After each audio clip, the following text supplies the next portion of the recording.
নমস্কার, খবর শুনছেন এম টুডে নিউজ চ্যানেল থেকে। জানাবো আজকের বিশেষ বিশেষ খবর। বাছাই করা খবরগুলো পেতে চ্যানেলটিতে সাবস্ক্রাইব করে পাশে থাকা বেল আইকনটি অল করে রাখুন। শুরুতেই হেডলাইন্স। যোগীর মন্ত্রকে ৩৬৯ কোটির দুর্নীতি। সরব প্রাক্তন পুলিশ কর্তা। আম জনতার তথ্য সেন্সাসে সুরক্ষিত। সাইবার প্রতারণা রোকায় চ্যালেঞ্জ কেন্দ্রের। শনাক্ত রূপানী সহ মাত্র ৪৭ মৃতদেহ। মর্গের বাইরে দীর্ঘ অপেক্ষা। মদে বেহুশ শ্বেতা। চাবি হাতিয়ে পালায় কোনোমতে। পুলিশের কাছে জবাববন্দি সোদপুরের নির্যাতিতার। জুতোর দোকানে আগুন, চাঞ্চল্য জলপাইগুড়ি শহরে। ৬ সপ্তাহের মধ্যেই ৫টি দুর্ঘটনা। কেদারের গৌরীকুণ্ডে কপ্টার ভেঙে মৃত ৭। কাল ভারী বৃষ্টি দক্ষিণবঙ্গের সর্বত্র। দোরগোড়ায় বর্ষাও। জাপানের ওসাকায় ওয়ার্ল্ড এক্সপো। বাঙালি শিল্পীদের হাতে সেজে উঠেছে ভারত মণ্ডপ। নিয়মিত রেশন পাচ্ছেন? চালের মান কেমন সরাসরি গ্রাহকদের থেকেই জানবে রাজ্য। হবে সার্বিক সমীক্ষা। পুনেতে নদীর উপর ভেঙে পড়ল সেতু, মৃত ২। ওয়েস্ট বেঙ্গল। সন্দেশখালির প্রতিবাদে মুখরা দলে দলে তৃণমূলে। এবার কি রেখাপাত্র? মেদিনীপুর। সিপিআইয়ের নতুন জেলা সম্পাদক হলেন বিপ্লব ভট্ট। জেলা সম্মেলন শেষে মেদিনীপুরে ঘোষণা হলো দলের পক্ষ থেকে। মেদিনীপুর পৌরসভার রক্তদান উৎসব আয়োজন হলো রবিবার ১৫ নম্বর ওয়ার্ডে। কেশপুর। নিজেদের সোশ্যাল মিডিয়াগুলিতে অনুগামী বাড়াতে রাজ্য নির্বাচন কমিশনের বিশেষ পদক্ষেপ। কেশপুরের শুরু হচ্ছে সোমবার থেকে। ঝাড়গ্রাম। আহমেদাবাদে বিমান দুর্ঘটনায় নিহতদের আত্মার শান্তি কামনায় ঝাড়গ্রাম শহরে মোমবাতি মিছিল। গোপীবল্লভপুর ১ নম্বর। বিদ্যুৎ গ্রাহকদের অভিনন্দন জানিয়ে গোপীবল্লভপুরে মিছিল ও পথসভা করল বিদ্যুৎ গ্রাহক সংগঠন আবেকা। ঝাড়গ্রাম। জঙ্গলমহলে হাতি ও মানুষের সুরক্ষায় স্থায়ী সমাধানের দাবিতে রবিবার ঝাড়গ্রাম শহরে অনুষ্ঠিত হল গণকনভেনশন। ঝাড়গ্রাম। মধ্যপ্রদেশ ন্যাশনাল ফুটবল গেমের পশ্চিমবঙ্গ থেকে চ্যাম্পিয়ন দলের ঝাড়গ্রামের সদস্যকে সংবর্ধনা প্রদান। নমস্কার, আপনারা এতক্ষণ শুনলেন সংবাদ শিরোনাম। আসবো বিস্তারিত খবরে। আমেরিকার গায়ে এতটুকু আঁচ এলে ইরান ধ্বংস করে দেব, ট্রাম্পের হুঙ্কারে মহাযুদ্ধের দামামা। নয়াদিল্লি। ইসরায়েল ইরানের সংঘাতের আড়ালে কি উঁকি দিচ্ছে মহাযুদ্ধের ইঙ্গিত। ইসরায়েলের অপারেশন রাইজিং লায়ন যে একতরফা হবে না তা শুক্রবারই বুঝিয়ে দিয়েছে ইরান।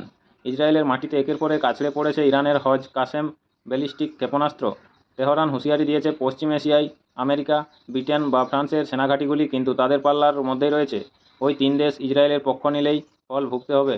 আর এই হুমকির ২৪ ঘন্টার মধ্যে হলো বিস্ফোরণ।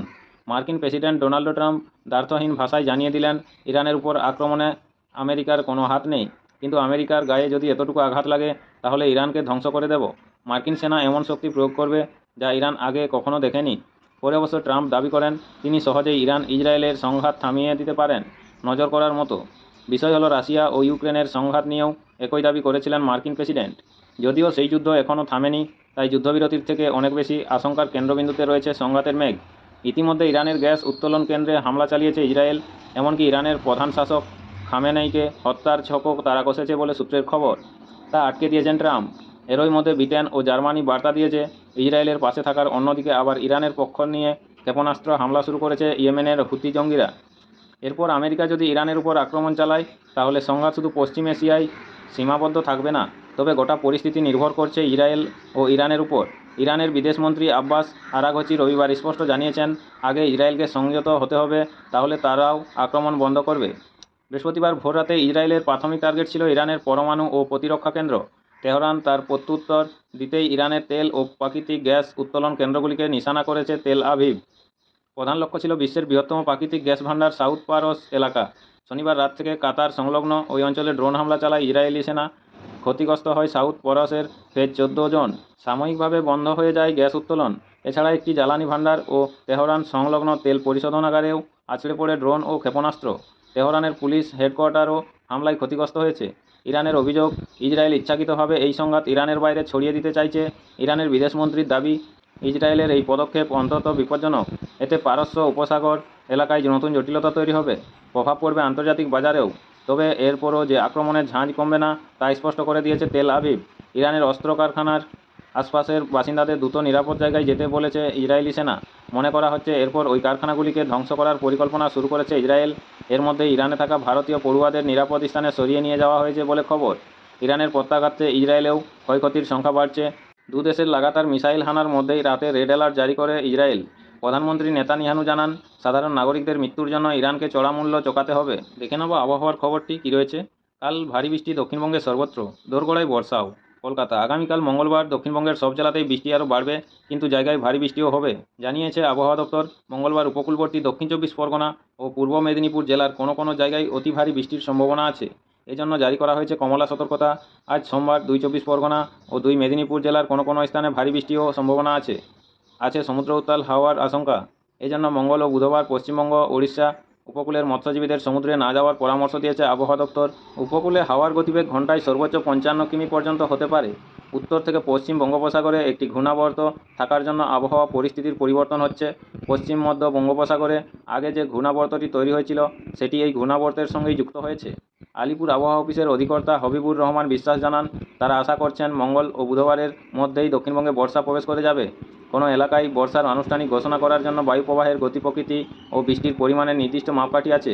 বায়ু প্রবাহের গতি প্রকৃতি ইতিমধ্যেই বর্ষা ঘোষণার মাপকাঠি ছুঁয়েছে। কলকাতা সহ দক্ষিণবঙ্গ জুড়ে রবিবার আষাঢ় মাস পড়ার আগের দিন থেকেই বৃষ্টির পরিমাণ বেড়েছে। বৃষ্টির পরিমাণ আরও কিছুটা বাড়লেই বর্ষার আগমন ঘোষিত হবে, জানাচ্ছেন আবহাওয়াবিদরা।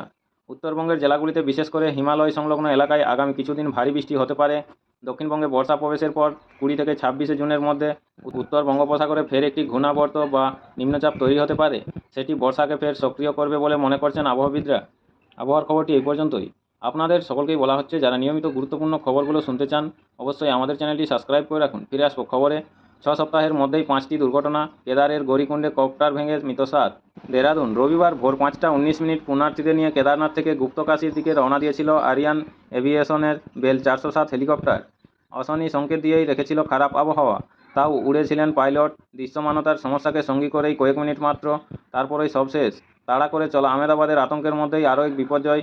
পাইলট সহ 7 জনকে সঙ্গে নিয়ে ওই কপ্টার ভেঙে পড়ল গৌরীকুণ্ডের জঙ্গলে। দুধের শিশু, 5 পুণ্যার্থী, পাইলট, মৃত্যু কেড়ে নিল সবাইকে। খবর পেয়ে তড়িঘড়ি ঘটনাস্থলে পৌঁছায় বিপর্যয় মোকাবিলা বাহিনী। পুড়ে যাওয়া জঙ্গলের একাংশে শুরু হয় উদ্ধার কাজ। মিলেছে শুধু প্রাণহীন দেহ। আর গুরুতর এক প্রশ্ন, মাত্র 6 সপ্তাহের মধ্যে কেদারে 5টি দুর্ঘটনা কেন? 2 মে কেদারনাথের দরজা খুলেছে সাধারণ মানুষের জন্য, আর এই কয়েকদিনে একের পর এক কপ্টার দুর্ঘটনায় মৃত্যু হয়েছে 13 জনের। বারবার কেন, কিভাবে, এই প্রশ্নে রীতিমতো চিন্তায় ধামির সরকার। দুর্ঘটনার পরই উত্তরাখণ্ড সিভিল এভিয়েশনের ডেভেলপমেন্ট অথরিটির তরফে জারি করা বিবৃতিতে বলা হয়েছে, হেলিকপ্টারের মধ্যে পাইলট, 5 প্রাপ্তবয়স্ক যাত্রী ও 23 মাসের এক শিশু ছিল। তাদের বাড়ি উত্তরাখণ্ড, উত্তরপ্রদেশ, মহারাষ্ট্র ও রাজস্থানে। সামগ্রিক পরিস্থিতির কথা মাথায় রেখে রবি ও সোমবার বন্ধ রাখা হয়েছে চারধাম যাত্রার কপ্টার পরিষেবা। সংস্থার 2 ম্যানেজারের বিরুদ্ধে মামলাও দায়ের করা হয়েছে। ঘটনায় শোক প্রকাশ করে মুখ্যমন্ত্রী মমতা বন্দ্যোপাধ্যায় জানিয়েছেন, এবার কেদারনাথ অন্তত বেদনাদায়ক ঘটনা। এর আগে 8ই মে পুণ্যার্থীদের নিয়ে গঙ্গোত্রী ধামের দিকে রওনা দিয়েছিল একটি হেলিকপ্টার। আচমকা উত্তরকাশীতে ভেঙে পড়ে সেই দুর্ঘটনার 6 জনের মৃত্যু হয়েছিল। 12 মে বদ্রীনাথ থেকে শেররসি ফিরছিল আর একটি হেলিকপ্টার। খারাপ আবহাওয়ার জেরে হঠাৎই উকিমঠের কাছে একটি স্কুল মাঠে জরুরি অবতরণ করাতে হয়। একইভাবে 17 মে ও 7 জুন দুর্ঘটনার কবলে পড়ে একটি হেলি অ্যাম্বুলেন্স ও কপ্টার। লাগাতার এই কেন? শুধুই কি খারাপ আবহাওয়া, নাকি বাধা উপেক্ষা করে টানা পরিষেবা দিয়ে যাওয়ার চাপ? এদিনও কিন্তু পাইলট চেষ্টা করেছিলেন দ্রুত খারাপ আবহাওয়ার জোন থেকে বেরিয়ে যেতে, কিন্তু পারেননি। শোক প্রকাশের পাশাপাশি রবিবার ওই জরুরি বৈঠক ডেকে রাজ্যে কপ্টার পরিষেবার ক্ষেত্রে একটি এসওসি তৈরির নির্দেশ দিয়েছেন মুখ্যমন্ত্রী পুষ্কর সিং ধামি। সম্পূর্ণ বিষয়টি খতিয়ে দেখতে অবিলম্বে রাজ্যের মুখ্য সচিবকে একটি কমিটি গঠনের নির্দেশ দিয়েছেন তিনি। এই কমিটি হেলিকপ্টার পরিষেবার সুরক্ষা ব্যবস্থা খতিয়ে দেখার পাশাপাশি দুর্ঘটনার যাবতীয় কারণ খতিয়ে দেখবে। জুতোর দোকানে আগুন, চাঞ্চল্য জলপাইগুড়ি শহরে। প্রতিদিন নিয়মিত সঠিক খবরগুলো শোনার জন্য আমাদের চ্যানেলটি সাবস্ক্রাইব করে রাখুন। ফিরে আসবো খবরে। জলপাইগুড়ি শহরের মার্চেন্ট রোডে গতকাল রবিবার একটি জুতোর দোকানে অগ্নিকাণ্ডের ঘটনায় চাঞ্চল্য ছড়ালো। খবর পেয়ে অকুস্থলে চলে আসে দমকল, কিন্তু তার আগে ওই দোকানে থাকা অগ্নি নির্বাপন যন্ত্র দিয়ে আগুন নেভানোর চেষ্টা করা হয়, কিন্তু তা কাজ করেনি বলে অভিযোগ। শর্ট সার্কিট থেকেই আগুন লেগেছে বলে প্রাথমিক তদন্তে অনুমান দমকলের কর্মীদের। শহরের জনবহুল এলাকায় ওই জুতোর দোকানে আগুন লাগার খবর পেয়ে কোতোয়ালি থানার পুলিশের পাশাপাশি দ্রুত ঘটনাস্থলে চলে আসেন জলপাইগুড়ি পুরসভার ভাইস চেয়ারম্যান সৈকত চট্টোপাধ্যায় সহ পুর প্রতিনিধিরা। অগ্নিকাণ্ডে ক্ষতিগ্রস্ত দোকানটিতে অগ্নি নির্বাপন যন্ত্র ঠিক ছিল না বলে ভাইস চেয়ারম্যানও অভিযোগ করেন।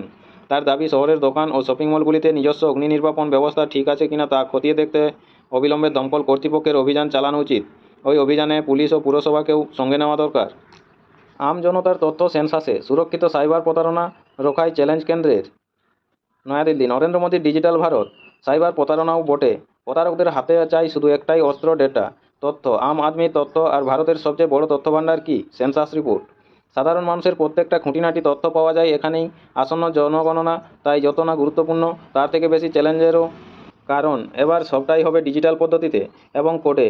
যেমন হিন্দু হলে 1, মুসলমান হলে 2 ইত্যাদি। রাজ্যে রাজ্যে অগুনতি সরকারি কর্মী অফিসার নামবেন কাজে। তথ্য সংগ্রহ করবেন, তা আপডেট করবেন নিজেদের ডিভাইসের অ্যাপে। সেই তথ্য সরাসরি আপলোড হবে দিল্লির মানসিং রোডে জনগণনা ভবনের সেন্ট্রাল সার্ভারে। প্রশ্ন একটাই, কোনোভাবে এই ডেটা লিক হয়ে যাবে না তো? এখন খোলা বাজারে বিক্রি হয় মানুষের গোপন তথ্য, জনগণনাতেও কিন্তু প্রত্যেকের তথ্যই গোপনীয়। ফর্মের উপরে তা লেখাও থাকে।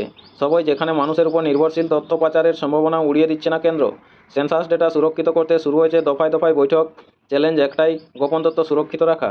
আজ সোমবার প্রকাশ হবে জনগণনা সংক্রান্ত গেজেট বিজ্ঞপ্তি। 2026 সালে শুরু হয়ে 2 পর্বে সেন্সাসের কাজ শেষ হবে 2027 সালের 28 ফেব্রুয়ারি। তারপর যাবতীয় তথ্য পর্যালোচনার পর রিপোর্ট প্রকাশ হবে ওই বছরেই মার্চ মাসের মধ্যে।